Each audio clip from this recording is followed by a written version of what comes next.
So if you're a student who is using Chat GPT to help you in your research, I really need you to listen to what I am about to say. I'm not like a huge user of Chat GPT, and I have a lot of thoughts about the ethics of AI in general, but as a fun experiment, I decided that I needed to do some quick and dirty research for an article that I'm writing, and I was like, fuck it, let's see what happens. I've been working on this article for about 4.5 hours, and I can tell you quite honestly that at the end of this process, not only have I wasted the past 4.5 hours of my life, but I have an absolutely unusable article, especially at a time where we're having a lot of conversations about like media literacy. I really want to talk about this. Okay, so for context, I write a weekly-ish column for Playboy magazine about sex and intimacy, and somebody wrote in talking about how they are struggling with the idea of sex and intimacy due to everything that's going on in the world. And that made me curious, and so I said, okay, well, I wonder what other women have said about sex and intimacy during times of war. So I go to Chat GPT and I say, hey, I'm looking for places where I could source quotes from women about struggling with intimacy during times of like war and economic depression. Chat GPT comes back and says, cool, you should check out the Mass Observation Diaries, Nella Last Diaries, the Federal Writers Project, and a few other things. Great. I'm already familiar with Nella Last Diaries. Nella Last was a woman who kept this like incredibly detailed and elaborate journal of her life living in England during World War II. And I was like, oh, Nella Last, that would be a good place to start. And this happens. ChatGPT gives me this quote and says it's paraphrased from Nella's Last War. And it's, I wonder if I'm growing cold. I've so little warmth for anything beyond the chores and the fear. My husband tries to comfort me, but I can barely respond. I'm always braced for the worst. So I'm like, paraphrased? That's weird. No, I don't want a paraphrase quote. Just give me the direct quote. And ChatGPT says, no problem. ChatGPT says, cool. Here's a couple of quotes you can use from Nella Last Diaries, like this one. I feel so on edge I could hardly bear will to touch me. War takes all my strength, there's none left for affection. And then this other one, I sometimes think there's a thick wall around me. I can't seem to feel anything but fear and worry. And here's a date, and here's the page where you can find it. And this is where you need to start paying attention. So I head over to the Internet Archive where the collected diaries of Nella Last are available for free, and I'm like, I'm just gonna check to make sure that, you know, I've got my citations right. But let's just look at the first one. I wonder if I'm growing cold. My husband tries to comfort me, but I can barely respond. So the thing about the Internet Archive is that they have it set up so that you can search inside any book by keyword. Let's take a keyword, comfort, to try and find this quote. Comfort and joy. Okay, so 29 results. So we're looking for it, we're looking for it, we're looking for it. Can't find it. And I'm like, okay, well, maybe it's a fluke. Let's try a different keyword. Let's try respond.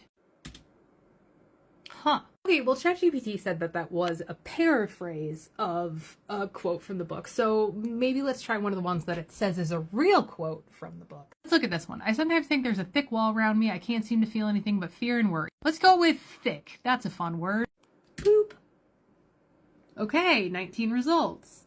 We look, and we look, and we look, and we look. Spoilers, that quote also doesn't exist. So at this point, I'm sure you can guess the punchline, but I want to show you what else happened after this. So I specifically tell ChatGPT, don't paraphrase, give me direct and specific quotes, especially from the Mass Observation Archive, and please provide a link or source. Cover in my bases, making sure that everything works. So it gives me a bunch of stuff, including, oh, here's one from Mrs. X.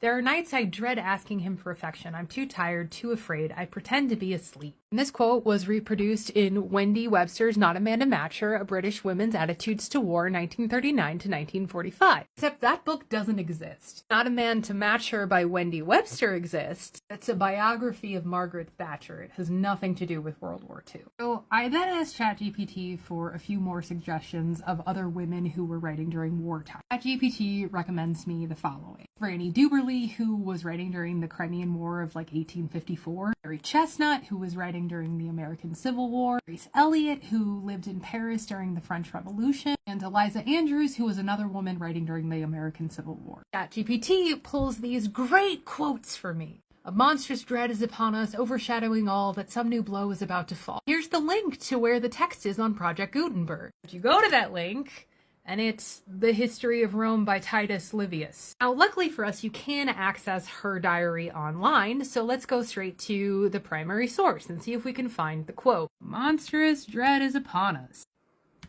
A monstrous dread is upon us. Nope. Yeah, but how about Fanny? How about Fanny? Let's check Fanny. We had some friends to dinner. You can also find Fanny's diary right here online, so let's just go ahead and do a little control F-ing. We had some friends to dinner. Nothing. Okay, well then let's just look at, I don't know, dinner. All right, cool. We got 32. Let's go through, see if we can find it.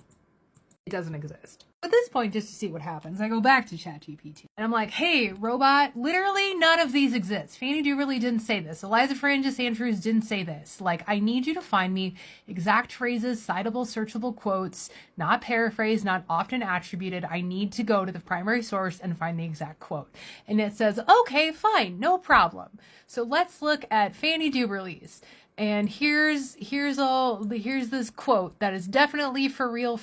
Christmas Eve, and there's not a sign of merriment in the camp. Okay, so we go to Christmas Eve. All right, that's a good one. Okay, so we go back to our Fanny, and we type in Christmas Eve. Does Fanny have anything to say about Christmas Eve?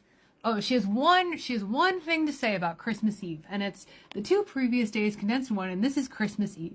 How many hearts in our sun camp must feel sad and lonely today? Still not a real quote. Okay, well, what about Eliza Francis Andrews? This one even has a link. Just kidding. It's The Founder of New France by Charles W. Coley. It's not The Wartime Journal of a Georgia Girl by Eliza Francis Andrews.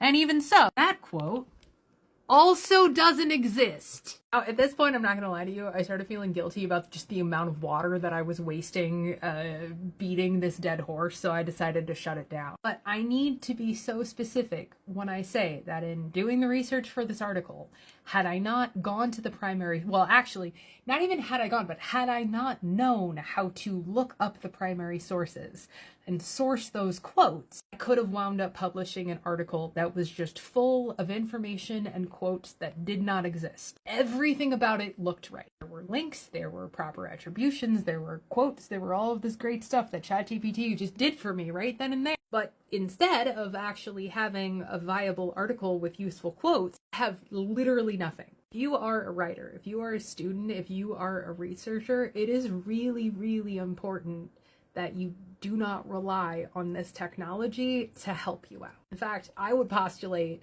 that I actually wound up doing like twice the amount of work that I would have done if I had just gone to the sources and looked them up individually. Also, to be fair to the tech bros that are assuredly like in my comments right now, like, yes, ChatGPT did in fact help me identify some sources that I could look at. Like, I forgot that Eliza Francis Andrews existed, and I was like, oh yeah, that'd be one that I could maybe look at. Everything else past that surface level, absolutely fucking useless. It was a waste of time, it was a waste of resources, it was literally a waste of money, because the hours that I spent correcting ChatGPT's work, I could have just been doing my own work and making money somewhere else. I love researching. I love it. I love researching. I love historical research, but holy shit, especially right now, please make sure that you are double checking your sources, checking citations, and making sure that the things that you get off of ChatGPT actually exist.